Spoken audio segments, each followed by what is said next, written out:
ఓం శ్రీ సాయిరామ్. అందరికీ నమస్కారం. శ్రీ పాంచజన్యంకి స్వాగతం. భగవద్గీత 13వ అధ్యాయంలో ఉన్నాం మనం. ఇక్కడ అర్జునుడు అడిగినటువంటి ప్రశ్నల లోపల కొన్నింటికి సమాధానం ఇస్తూ వస్తున్నాడు పరమాత్ముడు.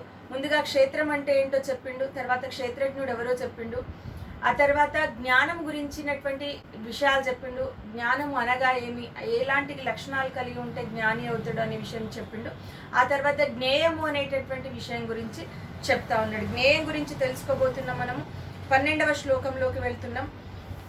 జ్ఞేయం యత్తత్ ప్రవక్ష్యామి యజ్ఞాత్వా అమృతమశ్నుతే అనాదిమత్పరం బ్రహ్మ న సత్తన్నాసదుచ్యతే. ఇప్పుడు జ్ఞేయం అని ఎవరిని అంటారు అంటే ఎవరి గురించి తెలుసుకోదగినటువంటి వాడు అని మొదటి అర్థం. ఇప్పుడు ఎవరి గురించి తెలుసుకుంటే పరమానందాన్ని పొందుతాము అనేటటువంటి భావన. యజ్ఞాత్వా అమృతమశ్నుతే అంటున్నాడు. అమృతమైనటువంటి అంటే పరమమైనటువంటి ఆనందాన్ని పొందుతాము, అతడు జ్ఞేయము అనేటటువంటి భావన. అనాది మత్పరం బ్రహ్మ, అనాది అయినటువంటి వాడు, పరమైనటువంటి వాడు. తర్వాత నసత్తన్నాసదుచ్యతే అంటున్నాడు. కాబట్టి ఇప్పుడు సత్తు అసత్తులకు పరమైనటువంటి వాడు, అనాది అయినటువంటి వాడు అని అర్థం చేసుకోవాలి. ఇక్కడ ముందుగా జ్ఞేయము అనేటటువంటి పదానికి క్లియర్గా అర్థం తెలుసుకుందాము. పరమాత్మునికి మరొక పేరే జ్ఞేయం అని చెప్పినట్టుగా మనకు అర్థమవుతుంది. ఇప్పుడు పరమాత్ముడే జ్ఞేయము. జ్ఞేయము అంటే పరమాత్ముడే. ఎందుకు అంటే తెలుసుకోదగినటువంటి వాడు. ఈ సృష్టి లోపల ఏ విషయం తెలుసుకున్నా కూడా అది అసంపూర్తిగానే ఉంటుంది. ఒక పరమాత్ముడి గురించి తెలుసుకుంటే సంపూర్ణ జ్ఞానం పొందినట్టు, మోక్ష ప్రాప్తి పొందుతాము. కాబట్టే తెలుసుకోదగినటువంటి అనేటటువంటి పదానికి అర్థం జ్ఞేయము. తెలుసుకోదగినటువంటి వాడెవరు అంటే పరమాత్ముడు. కాబట్టి ఎవరి గురించి తెలుసుకుంటే ఈ యొక్క పరమానందాన్ని పొందుతామో అతడు పరమాత్ముడు, అతడు జ్ఞేయము, అతడు సత్ అసత్తు రెండిటికి కూడా పరమైనటువంటి వాడు, అనాది అయినటువంటి వాడు అని చెప్పేసి చెప్తా ఉన్నాడు. అతడి యొక్క పరమాత్ముడి గురించి చెప్తూ సర్వతః పాణిపాదం తత్ సర్వతోక్షిశిరోముఖం సర్వతః శృతిమల్లోకే సర్వమావృత్య తిష్టతి. పరమాత్ముడు ఎక్కడ ఉంటాడు, మరి ఈయన ఏడుంటాడు అంటే సర్వతః పాణిపాదం తత్, ఎక్కడ చూసినా చేతులుంటాయి, ఎక్కడ చూసినా కాళ్ళుంటాయి. సర్వతోక్షిశిరోముఖం, ఎక్కడ చూసినా కళ్ళుంటాయి, ఎక్కడ చూసినా శిరస్సులు ముఖాలు. సర్వతః శృతిమల్లోకే, ఎక్కడ చూసినా ఈ లోకం లోపల అంతటా చెవులు ఉంటాయి. సర్వమావృత్య తిష్టతి, సర్వత్రా వర్తించి ఉన్నాడు, సర్వత్రా తిష్ట వేసుకుని కూర్చున్నటువంటి వాడు పరమాత్ముడు. కాబట్టి ఇప్పుడు పరమాత్ముడు ఎక్కడున్నాడు అంటే ఎక్కడ లేడని కాదు, అందుకే విశ్వరూపం చూపించడం జరిగింది. సర్వత్రా పరమాత్ముడు వ్యాపించి ఉన్నాడు అంటే అతి సమీపంలో మనకున్నాడు. కాబట్టి ప్రతి చోట చేతులున్నాయి, కాళ్ళున్నాయి, మనం మాట్లాడే తప్పుడు మాటలు వింటున్నాడు పరమాత్ముడు. మనల్ని మనం చేసే తప్పుడు తన అక్షులతో చూస్తూ ఉన్నాడు, అంటే కళ్ళతో చూస్తూ ఉన్నాడు. తర్వాత సర్వత్రా ముఖం కలిగినటువంటి, సర్వత్రా చేతులు కలిగినటువంటి వాడు. కాబట్టి ఇవన్నీ కూడా మనం భావించగలగాలి. చుట్టూ ఉన్నటువంటి మన చుట్టూ కూడా పరమాత్ముడు వ్యాపించి ఉన్నాడు అనేటటువంటి భావన. కాబట్టి మన అంతరంగా బాహ్యంగా ఎక్కడ చూసినా కూడా పరమాత్ముడు వర్తిస్తూనే ఉంటాడు. ఇంకా ఎలాంటి గుణాలు కలిగినటువంటి వాడు అంటే సర్వేంద్రియ గుణాభాసం సర్వేంద్రియ వివర్జితం అసక్తం సర్వభృచ్చైవ నిర్గుణం గుణభోక్తృచ. సర్వేంద్రియ గుణాభాసం సర్వేంద్రియ వివర్జితం అంటున్నాడు. ఇప్పుడు సకల ఇంద్రియముల గురించి తెలిసినటువంటి వాడు, కానీ ఇంద్రియములకి అతీతుడు అనేటటువంటి భావన అర్థం చేసుకోవాలి. ఇప్పుడు ఈ ఇంద్రియ విషయాలన్నింటినీ కూడా తెలిసినటువంటి వాడు, కానీ ఇంద్రియ విషయాలన్నీ కూడా వాటికి అతీతుడు అనేటటువంటి భావన. అంటే రెండు, ప్రతి విషయం కూడా అట్లనే చెప్తూ వచ్చిండు పరమాత్ముడు.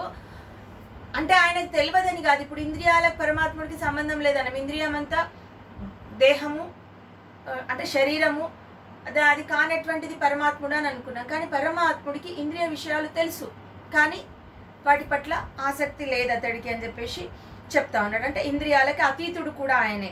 తర్వాత అసక్తం సర్వభృచ్చైవ, ఈ సమస్త సృష్టిని సృష్టించినటువంటి వాడు, పోషిస్తున్నటువంటి వాడు, భరిస్తున్నటువంటి వాడు, కానీ అసక్తుడు, దేనిపైన ఆసక్తి లేదు, కానీ సకల ఈ యొక్క సృష్టి కార్యం చేస్తున్నటువంటి వాడు అతడే, అంటే పోషిస్తున్నటువంటి వాడు అతడే. నిర్గుణం గుణభోక్తృచ. ఇప్పుడు పరమాత్ముడు నిర్గుణుడు, కానీ గుణాలని అతడు అంటే గుణాల యొక్క అనుభవం కలిగినటువంటి వాడు అనేటటువంటి భావన. కాబట్టి ఇప్పుడు ప్రతి గుణము మనలో ఉన్నటువంటి సత్వ రజస్తమో గుణాలన్నీ పరమాత్ముడికి తెలుసు, ఇంద్రియ విషయాలన్నీ పరమాత్ముడికి తెలుసు, కానీ ఇంద్రియాలకి అతీతుడు, గుణాలకి అతీతుడు అనేటటువంటి భావన చెప్తా ఉన్నాడు. బహిరంతశ్చ భూతానాం అచరం చరమేవ చ సూక్ష్మత్వాత్ తద్ విజ్ఞేయం దూరస్థం చాంతికే చ తత్. బహిర్ అంతశ్చ అంటున్నాడు, అంటే బాహ్యంగా అంతరంగా సర్వభూతముల యొక్క అంతరంగా పరమాత్ముడే ఉన్నాడు, బాహ్యంగా కూడా పరమాత్ముడే ఉన్నాడు అని చెప్పేసి చెప్తా ఉన్నాడు. అచరం చరమేవ చ. ఇప్పుడు ఈ విషయాన్ని రెండు రకాలుగా వర్ణించి చెప్పడం జరిగింది. ఒకటి, ఒక జీవి ఒకే జీవి చలనం కలిగి చలనం లేకుండా ఉండడం అనేటటువంటిది అసాధ్యమైనటువంటి విషయం అని చెప్పడం జరిగింది. అయితే పరమాత్ముడికి అది సాధ్యం. ఎట్లా అని అంటే, ఒక ఉదాహరణ తీసుకోవచ్చు మనము. ఒక జీవి పడుకున్నప్పుడు నిద్ర లోపల అంటే స్వప్నలోకంలో అతడు చరిస్తూనే ఉంటాడు, కానీ నిజానికి ఆ శరీరం పూర్తిగా చలనం లేకుండా నిద్ర లోపల ఉంటుంది. కాబట్టి నిద్రలో ఉన్నటువంటి ఆ జీవి స్వప్నంలో చరిస్తూ ఉంటాడు. ఇది ఎట్లా సాధ్యమో పరమాత్ముడికి కూడా ఇదంతా కూడా ఒక మాయ. ఈ సృష్టి అంతా కూడా పరమాత్ముడి యొక్క మాయ. కాబట్టి ఇది చలిస్తూ ఉంది, కానీ పరమాత్ముడు బ్రహ్మ అనేటటువంటిది అచరమైనటువంటి వాడు, చలించేటటువంటి వాడు కాదు అనేటటువంటి భావనగా చెప్పబడింది. అట్లాగే అచరం చరమేవచ అంటే సమస్త చర అచర జీవులలో, కదిలే కదలని అన్ని జీవులలో కూడా పరమాత్ముడే ఉన్నాడు అనేటటువంటి భావనగా కూడా దీన్ని వర్ణించి చెప్పడం జరిగింది. తర్వాత సూక్ష్మత్వాత్ తద్ విజ్ఞేయం దూరస్థం చాంతికే చ తత్. ఇప్పుడు మూడు విషయాలు చెప్పారు ఇక్కడ, స్థూల చిత్త చిదాని. స్థూలాకాశం, చిత్తాకాశం, చిదాకాశం అని మూడు విషయాలు చెప్పింది. ఇప్పుడు ఈ మూడు కూడా ఒకదాన్ని మించి ఒకటి సూక్ష్మ రూపంగా ఉంటాయి అని అంటే, ఇది స్థూలం కొంచెం పెద్దగా ఉంటే, చిత్తం కొంచెం చిన్నగా ఉంటే, దానికంటే చిదాకాశం అనేటటువంటిది ఇంకా సూక్ష్మంగా ఉంటుంది అనేటటువంటి భావన. ఈ చిదాకాశమే పరబ్రహ్మగా చెప్పడం జరిగింది. కాబట్టి ఇంత సూక్ష్మమైనటువంటి వాడు ఇక్కడ ఈ యొక్క స్థూల దేహానికి కానీ, లేకపోతే ప్రాపంచిక వస్తువులకి కానీ, లేకపోతే అజ్ఞానానికి కానీ కనిపించడం అనేటటువంటిది సాధ్యమయ్యే పని కాదు. కాబట్టి సూక్ష్మత్వాత్ తద్ విజ్ఞేయం అంటున్నాడు. సూక్ష్మమైనందువల్ల, పరమాత్ముడు చాలా సూక్ష్మమైనందువల్ల మనం గమనించం, అంటే మనకి దర్శనం అనేటటువంటిది జరగదు అని చెప్పేసి చెప్తా ఉన్నాడు. చూడలేకపోతున్నాము. దూరస్థం చాంతికే చ తత్ అంటే ఈ యొక్క దూరము దగ్గర అంటే చాలా దూరమైనటువంటి వాడు, అతి సమీపంగా ఉన్నటువంటి వాడు అనేటటువంటి భావన కూడా చెప్పబడింది. కాబట్టి ఇన్ని విధాలుగా నిర్గుణుడు, గుణాలు కలిగినటువంటి వాడు అంటే గుణాలని ఆ తర్వాత ఇంద్రియ విషయాల గురించి తెలిసినటువంటి వాడు, కానీ ఇంద్రియాలకి అతీతుడు. ఇట్లాంటి విషయాలన్నీ కూడా చెప్తా ఉన్నాడు. దూరమైనటువంటి వాడు, దగ్గరైనటువంటి వాడు, అంతరంగా ఉన్నటువంటి వాడు, బాహ్యంగా ఉన్నటువంటి వాడు, సూక్ష్మమైనటువంటి వాడు కాబట్టి కనిపించడు. అంటే ఇప్పుడు ఆకాశం సర్వత్రా వ్యాపించి ఉంటుంది, కానీ కంటికి కనిపించదు అని చెప్పేసి అనుకుంటాము. అట్లాగే పరమాత్ముడు కూడా సర్వత్రా వ్యాపించి ఉన్నప్పటికీ కూడా అతడిని చూడడం అనేటటువంటిది కష్టం. అట్లాగే అవిభక్తం చ భూతేషు విభక్తమివ చ స్థితం భూతభర్తృ చ తజ్ఞేయం గ్రసిష్ణు ప్రభవిష్ణు చ. పరమాత్ముడి యొక్క లక్షణాలు ఇవన్నీ కూడా తర్వాత మనం వాటి గురించి చర్చించుకుందాం, ఎందుకంటే రకరకాలైనటువంటి ప్రశ్నలు పుట్టుకొని వస్తుంటాయి.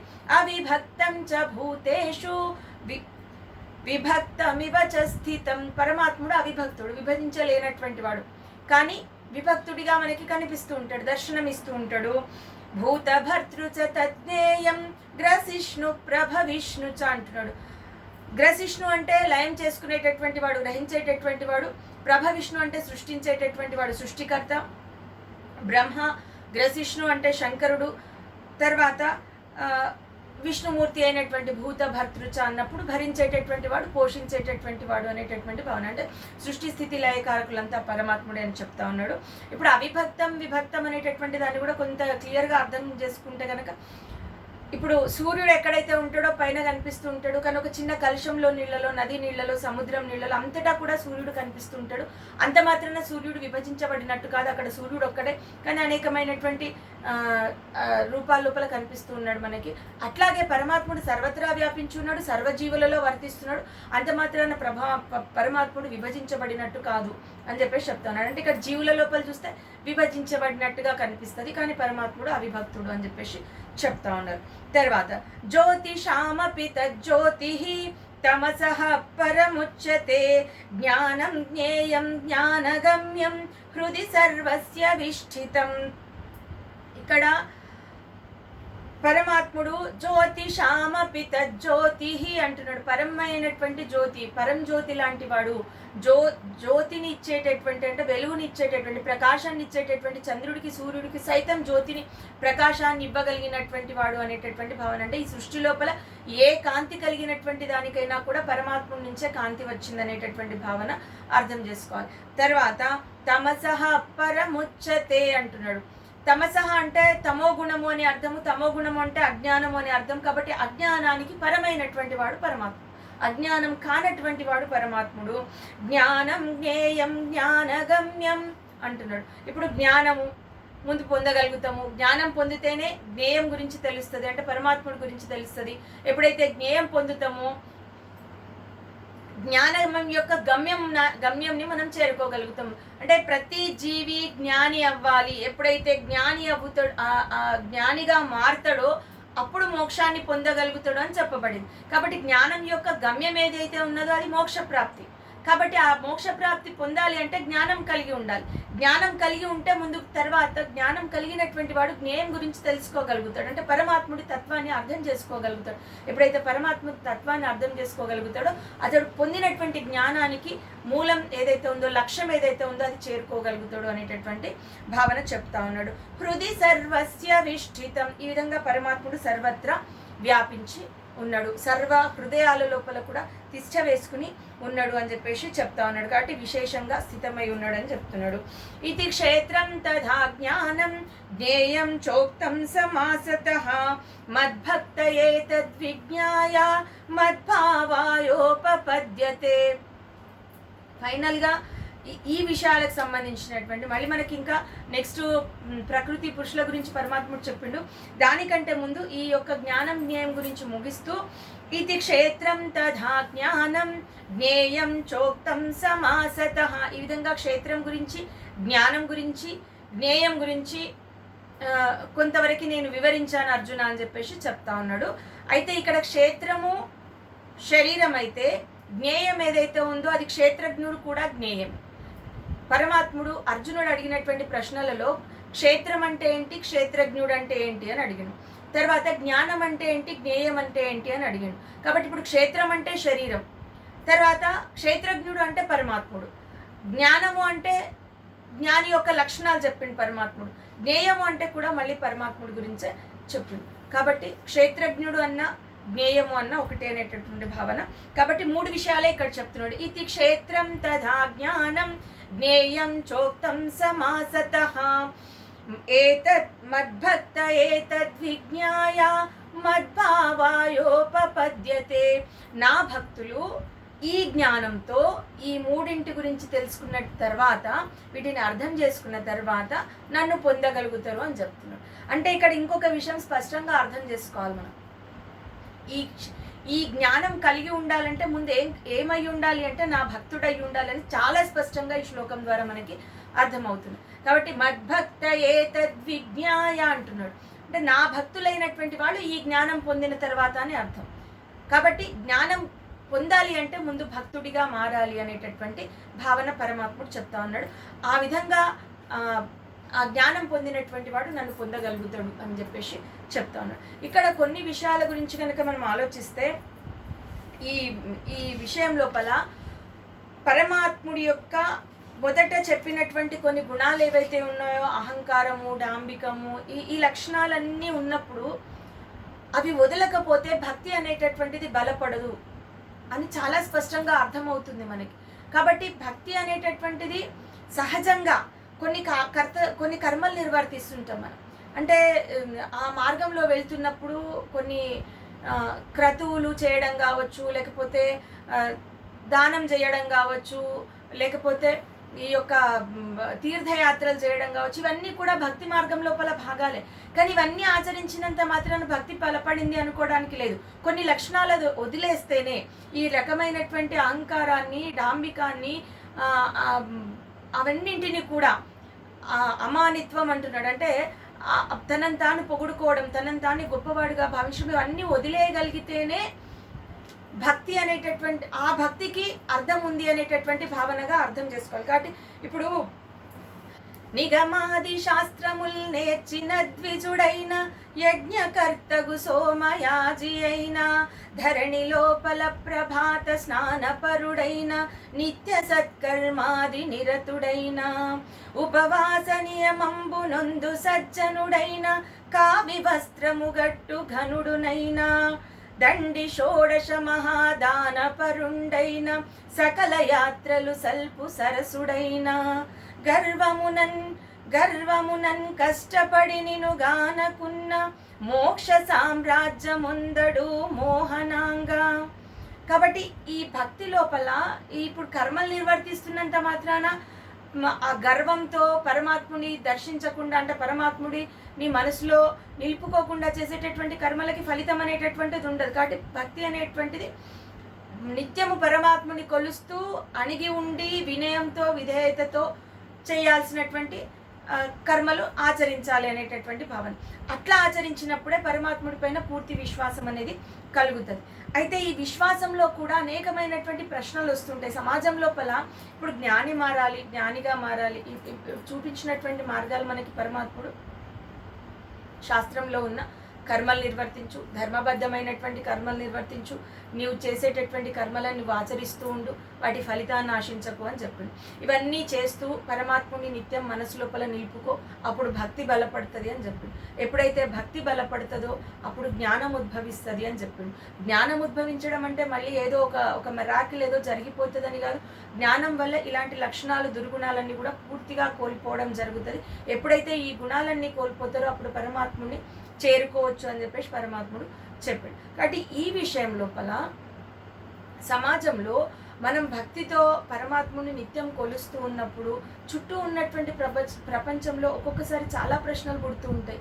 అంటే బాగా దుష్కర్మలు ఆచరించేటటువంటి వాళ్ళు, ఎప్పుడు కూడా కుళ్ళు కుతంత్రాలతో ఉండేటటువంటి వాళ్ళు కూడా ఉన్నత స్థానంలో కనిపిస్తూ ఉంటారు. అంటే పరమాత్ముడు ఉన్నత స్థితి అన్న సందర్భం లోపల చెడ్డ గుణాలు కలిగినటువంటి వాళ్ళు, చెడ్డ కర్మలు నిర్వర్తిస్తున్నటువంటి వాళ్ళు మరి ఉన్నత స్థితికి ఎదగడానికి ఎలా సాధ్యము అనేటటువంటి ప్రశ్నలు వస్తుంటాయి. చాలా సందర్భాల్లో చాలామంది ఇట్లాంటి ప్రశ్నలు అంటే తమను తాము వేసుకుంటూ ఉంటారు.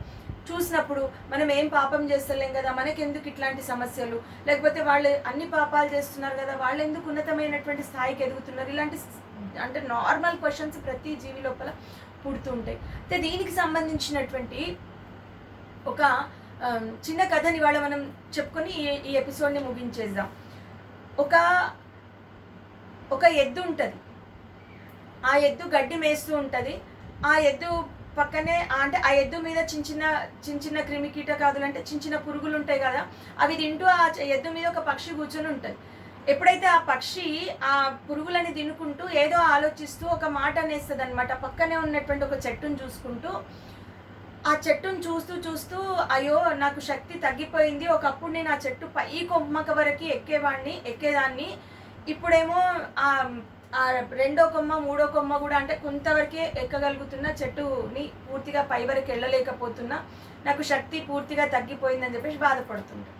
అప్పుడు ఆ ఎద్దు గడ్డి మేస్తూ ఏమంటదంటే, సరే ఎందుకంత బాధపడుతున్నా నువ్వు, నా పెండ ఉంది కదా రోజు, అది ఆ వచ్చే పెండను రోజు కొంచెం తిను, 15 రోజుల లోపల నువ్వు చెట్టు ఉన్నత అంటే ఆ పై కొమ్మకి చిటారు కొమ్మకి ఎగరగలుగుతావు అని చెప్పేసి చెప్తుంది అనమాట. అప్పుడు ఆ పక్షి మలం తినడమా, నేను అది తినను, మలినం కదా అది, నేను తినను అని చెప్పేసి అంటారు. అప్పుడు ఎద్దు పర్వాలేదు, ఇది చాలామంది తీసుకుంటుంటారు కాబట్టి నువ్వు కూడా తిను, దానివల్ల నీకు మంచి జరుగుతుంది అన్నప్పుడు మలమైతే ఏంటి అనేటటువంటి మాట చెప్తుంది. అప్పుడు పక్షి సరే చేసి చూస్తే పోలా అనేటటువంటి ఒక ఆలోచనతోటి రోజు కొంచెం తింటూ ఉంటుంది. ఆ మలం తింటున్నప్పుడు దానికి శక్తి రోజు రోజుకు పెరిగి 15 రోజుల లోపల అది చిటారు కొమ్మకి ఎక్కి కూర్చోవడం జరిగింది. ఎప్పుడైతే ఆ పైన ఎక్కి హాయిగా ఆహా నేను సాధించేసిన అనేటటువంటి భావనతో సంతోషంగా చుట్టూ చూస్తూ ఉంటుందో, అదే సమయంలో అనుకోకుండా అక్కడ ఒక బోయవాడు వచ్చి పైన నిటారుగా అంటే పై చిటారు కొమ్మన ఉన్నది కాబట్టి కనిపిస్తుంది స్పష్టంగా, ఆకుల మధ్యలో ఎక్కడో లేదు, పైనకి కూర్చుంది కాబట్టి కనిపిస్తుంది కాబట్టి అతడు ఆ బోయవాడు దాన్ని కొట్టేస్తాడు, అది కింద పడి చచ్చిపోతుంది. కాబట్టి ఇక్కడ 2 విషయాలు అర్థం చేసుకోవాలి. ఒకటి, సమాజంలో చాలా సందర్భాల లోపల అంటే ఇక్కడ తిన్నటువంటిది మలం, అంటే మలినం తిన్నా కూడా ఉన్నతమైనటువంటి స్థితికి ఎదిగింది పక్షి. అది ఏదో కారణమై ఉంటుంది. కారణాలు అనవసరం ఇక్కడ, ఏ అయినా అయ్యి ఉండొచ్చు. కాబట్టి అలా పైకి ఎదగడం జరిగింది. రెండవది, అది శాశ్వతమైతే కాదు అనేటటువంటి భావన. కాబట్టి ఇలాంటి కొన్ని విషయాలు ఇది ఈ అంటే మనకి కనిపిస్తూ ఉంటుంది సమాజం లోపల. ఇప్పుడు అధిక విద్యావంతుల ప్రయోజకులైరి, పూర్ణ శుంఠలు సభా పూచులైరి, సత్యవంతుల మాట జన విరోధం బాయే, వదరు బోతుల మాట వాసికెక్కే, ధర్మ వాసన పరుల్ దారిద్ర్యముందిరి, పరమలోభులు ధన ప్రాప్తులైరి, పుణ్యవంతులు రోగభూత పీడితులైరి, దుష్ట మానవుల్ వర్ధిష్ణులైరి, పక్షివాహన మా వంటి భిక్షుకులకు శక్తి లేదాయే, ఇక నీవే చాటు మాకు భూషణ వికాస, శ్రీధర్మపుర నివాస, దుష్ట సంహార నరసింహ దురిత దూరా. కాబట్టి ఒక్కొక్కసారి సమాజం లోపల ఇవి జరుగుతుంటాయి. లోకం లోపల అసలు అంటే ఇప్పుడు ఈ పద్యంలో చెప్పినట్టుగా ఏవేవో జరుగుతుంటాయి. పుణ్యవంతులు ఒకలాగా అయిపోతారంటే ఉన్నతమైనటువంటి ఎంతో విద్యలు అభ్యసించినటువంటి వాడు కీర్తి పొందలేకపోవచ్చు, అజ్ఞానం అయినటువంటి వాడు కీర్తి పొందవచ్చు. అంత మాత్రాన అది అదే శాశ్వతం అని చెప్పేసి భావించాల్సినటువంటి అవసరం లేదు. భక్తి లోపల పూర్తి విశ్వాసం అనేది అవసరము అనేది ఆ విధంగా చేసినంత మాత్రం ఇప్పుడు హలము బట్టాగానే హాలికుండవలేడు, కలము బట్టాగానే కవియుగాడు, గద్దె నెక్కాగానే ఘనుడుగాడధముడు, నారసింహుని మాట నరుల బాట. కాబట్టి ఏదో చేస్తూ ఉంటే సమాజం లోపల ఎన్నో చూస్తూ ఉంటాం మనము. చాలా నీచుడు ఉన్నతమైనటువంటి స్థితిలో కనిపిస్తాడు, ఎంతో పుణ్యాత్ముడు ధర్మాత్ముడు చాలా తక్కువ స్థాయి లోపల కనిపిస్తుంటాడు. ఏది ఏమైనా కూడా దానికంటూ ఒక ఫలితం ఉంటుంది. పరమాత్మని విశ్వసించాలా, జ్ఞానాన్ని పొందే ప్రయత్నం చేయాలా, పూర్తి భక్తి కలిగి శ్రద్ధ కలిగి పరమాత్ముని కొలిచి మన ఏకైక లక్ష్యము సాధన అనేటటువంటిది మోక్షం వైపు. కాబట్టి మోక్షానికి వెళ్ళాలి అంటే ఒకటే లక్ష్యం అని కాదు, ఈ గుణాలు కలిగి ఉంటే ఒకటి అర్థం చేసుకోవాలి. ఇక్కడ మనకి ఇన్ని సద్గుణాలు పరమాత్ముడు చెప్తున్నాడు. జ్ఞానం అంటే ఏంటో కాదు, ఇన్ని సద్గుణాలు చెప్తున్నాడు. ఇన్ని సద్గుణాలు కలిగి జీవి వ్యవహరిస్తే అంతకంటే బ్రహ్మానందం ఇంకేముంటుంది, పరమానందం ఏముంటుంది. కాబట్టి అది అర్థం చేసుకొని పూర్తిగా భక్తి మార్గం లోపల వెళ్ళి ఆ జ్ఞానాన్ని పొంది ఆ జ్ఞానమయమైనటువంటి జీవితం గడిపి మోక్షాన్ని పొందేటటువంటి ప్రయత్నం చేయాలి. ఆ తర్వాత పరమాత్ముడు ప్రకృతి పురుషుని గురించినటువంటి విషయాలు చెప్పిండు. అది నెక్స్ట్ ఎపిసోడ్లో చూద్దాం. ఈ ఛానల్ కనుక మీకు నచ్చినట్లయితే లైక్ చేయండి, షేర్ చేయండి, సబ్స్క్రైబ్ చేయండి. ధన్యవాదములు.